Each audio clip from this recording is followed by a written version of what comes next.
welcome you to the last and final episode of the women's soccer this season. Coach Don, thank you so much for joining us once more. Let's recap the whole season, a successful one, the very least in my opinion for you. You guys went 6-11-1 this season. Last year, however, 2-12-2. This is your first year at the helm of Stevens College.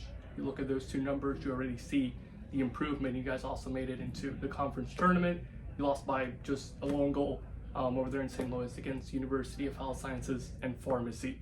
When you look at those two records and also the fact that your first season you took over the helm last spring, what are you most excited about, most proud of? And let's just get your overall thoughts on this season and how it went.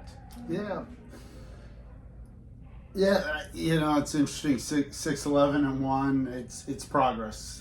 It's not where we want to be, but it is progress. And as I've said numerous times in here, and since I took this job, I think I inherited great people. And those players put a lot of work in all the way back to last February, and I think that showed up this fall. The returners, the incomers that came in. I think a lot of that work and the work of all of them as a group collectively paid off. And we're definitely, I think when I came into this program, was setting a standard. We wanted a new era of excellence. 6-11-1, it's an improvement, and I feel we got better in a lot of areas, just in our culture, our competitiveness, our work rate. So I'm really excited and really proud of the hard work that everybody put in to get us to that point. Well, and even besides the record, just the fact that all the games, especially within the conference, were competitive. I think you didn't lose by more than 2 goals in any conference game, and that was to Columbia, which they're receiving votes at the time. That really says a lot about the improvements from last season into this one, with it being your first year. Yeah, we wanted to compete, and I think we did that. It was part of we talked a lot about that and competing, and I think the next step is we'll probably talk more into what the future looks like, but is taking that competitiveness and turning that into not close losses, but wins. You talked about getting the group to buy in, the returners as well as the newcomers to gel. How did you do that, and how does one do that when you come in your case in the spring season, and you've got players from not just all over, but also some that are returning, also ones that you recruited new? What was your process on it? I just talked a lot about there's being different things going on here. And wanted them to buy in. And for me, I wanted to buy into them. I mean, I think that's the most important thing when you take over a program. I'll say it again, I inherited a great group of people, so it wasn't hard for me to buy into my players because they were my players, whether I recruited them or not. Right from the first day I walked in, those are my players. And I think they worked hard for me. I worked hard for them, and there's no magic wand on how you do it. I know there are a lot of challenges along the way to that, and there's challenges every day. But at the end of the day, I have a good group of people here, and we work together and try to take the program to that next level. A handful of them had a tremendous season, and it showed on the honors side of things within the AMC. Mariah Carnahan specifically, she got the freshman of the year, double-digit goals for her. What did you see from her all season long? I think Mariah's a good player. She's a player that wants to score goals, and she's got a nose for the goal. I think she's a very technical player.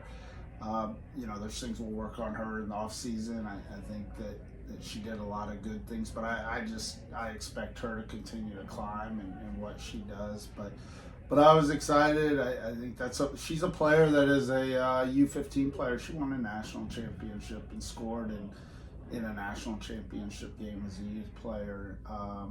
So she has that competitiveness, and she has the ability to score. So I think she brought that into us this year, and well deserved to get freshman of the year, because there were a couple other really good freshmen that were up for that. So for her to get that says a lot about her. A couple other players that really stood out. First teamers, Addie Butler, Petra Brankova in between the goals, she was just phenomenal. And then second teamers, Ava Leninger, Easton Collier. Besides Petra, everyone else in that list is either sophomore, with it being Easton Collier, Addie Butler, Ava Leninger, they're all freshmen. And all 5 of those players, including Mariah Carnahan, you recruited. Did you expect this kind of success from them when you first got them into the team? Yeah, I think when you recruit players, you want to bring players in that you think can compete right away and make a difference. And I think all of them did. You know, it's interesting, those players, because I think there's some players that aren't mentioned on there that also had some really good years. Some of the returners that I think were also well deserving of some awards. But I think, you know, with all those individual awards this year and Player of the Week awards that we got quite a few of through the year, one of the messages to our team, because we're not a team of individuals, we're a team, and you don't get awards, you don't get a Freshman of the Year award, you don't get first team, second team without a very good supporting group, and that's what we had this year from top to bottom. Even players that didn't play this year that were out with injury, we had a tight-knit group, and those players don't get first, second team awards without a lot of good players around them. If you had to pick a stretch in the regular season, is there one that you're most proud of? Well, there were a few in there that I thought we did really well. You know, I think, you know, we got on that stretch in the conference play. I thought we were playing really good soccer once we got to conference play. We kind of challenged ourselves in the non-conference season, had some tough results in there. I think once we got to conference, that paid off, and I just think the whole stretch of the conference play was really good. Even some of the losses, I thought we played well. I thought against Columbia College we played well. Petra probably had her best game of the year there. You know, I thought in the Hannibal LaGrange game, which was our last regular season game, I remember telling the team at halftime, hey, we wanted to be playing our best soccer, and we were playing our best soccer that night. So I was just proud of the stretch when you get into conference play. Because we asked a lot. I asked a lot of our team this year in training. The expectations were high. The expectations were high in the game.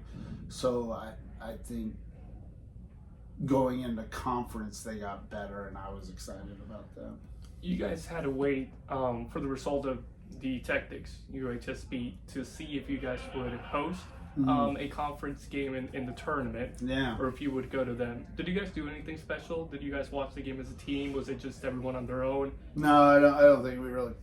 I mean, we were kind of watching for the result, but it was disappointing because we had beat the Tactics the week before in a really good game for both teams, and we came out victorious. And I thought we'd done enough to be the 4th seed, which would have been the first time to ever host a tournament game. So, you know, credit to UHSP for going and getting some results against I guess it was the number 2 and number 3 team. They got a tie and a win, and we had to go to them. And I think that's something that you look back on, and we can learn from that. Is every point's valuable. And had we got maybe one other point during the season, we would have been hosting a conference game. So that'll be something to build towards the future. Going back to that final game against UHSB, the 2-1 loss, you just mentioned you beat them the week before. What was the difference between game 1 and game 2 in your thoughts? Well, I think it's tough to beat a team twice in a week, you know, and especially a game 5-4 where you score with 8 minutes left to beat them. That was always going to be tough. And then you have to travel, and it's a tournament game.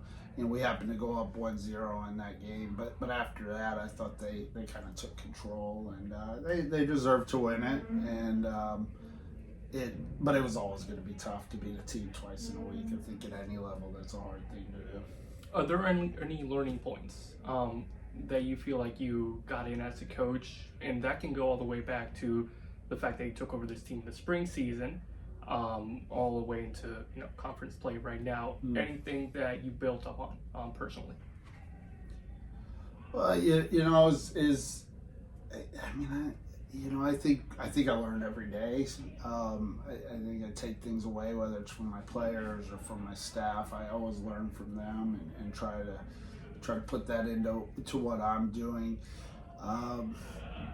Yeah, I don't know. That's a good question. I'm still in the evaluation of the season right now, and what I learned, what our team learned.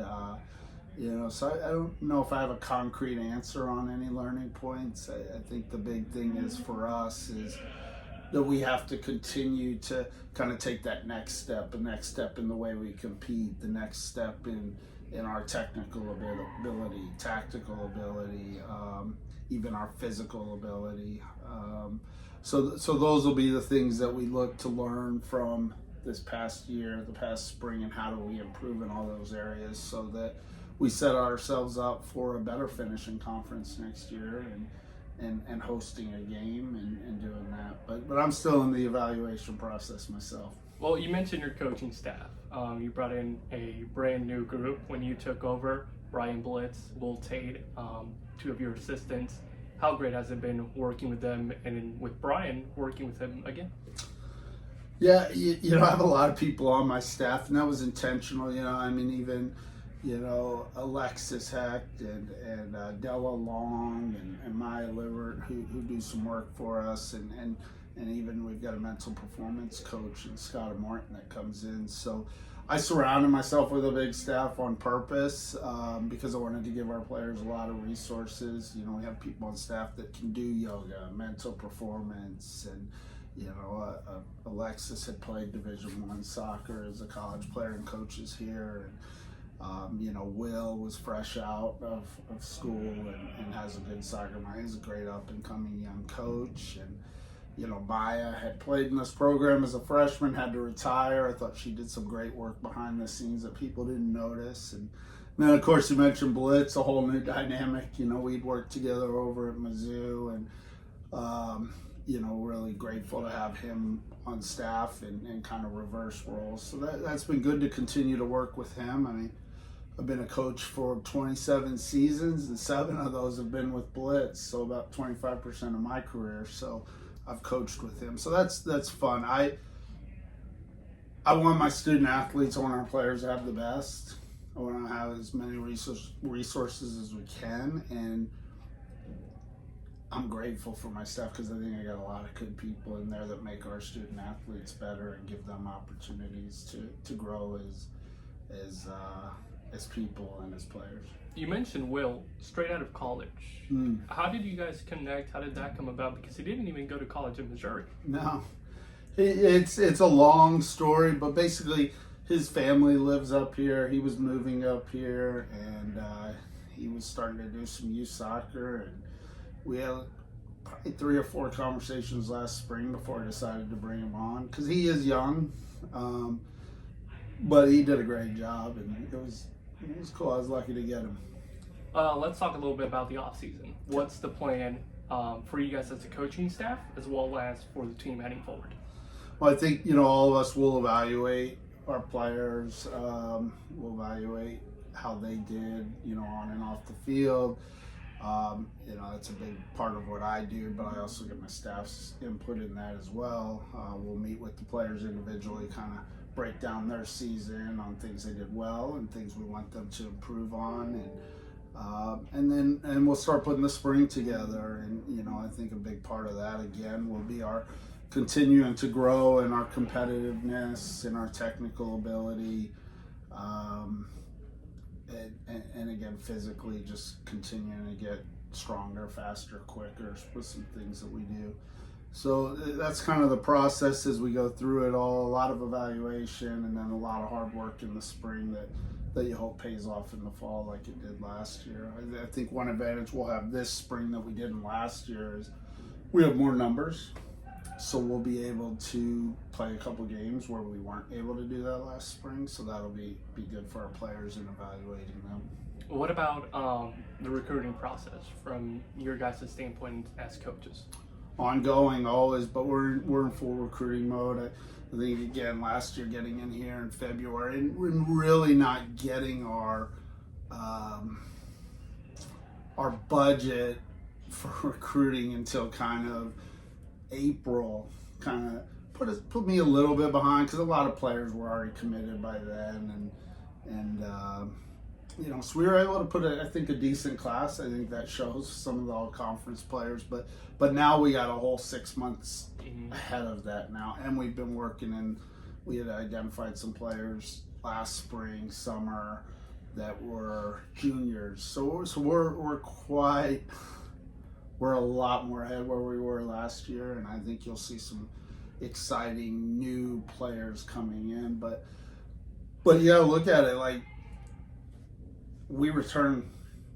The last few games, we obviously lose 3 really important seniors in Sophia Ramos, Lily Cook, and Daphne. But those last few games, we were starting all players that weren't seniors, and they were playing a majority of the minutes. So I think while we lose those 3 players, important players, an important leader in Lily, I think we'll also bring back a lot of players, and you sprinkle in some new players in there. I think you'll see some good things on the pitch next fall. We're excited for it. Coach, thank you so much all season long for joining us, and congratulations.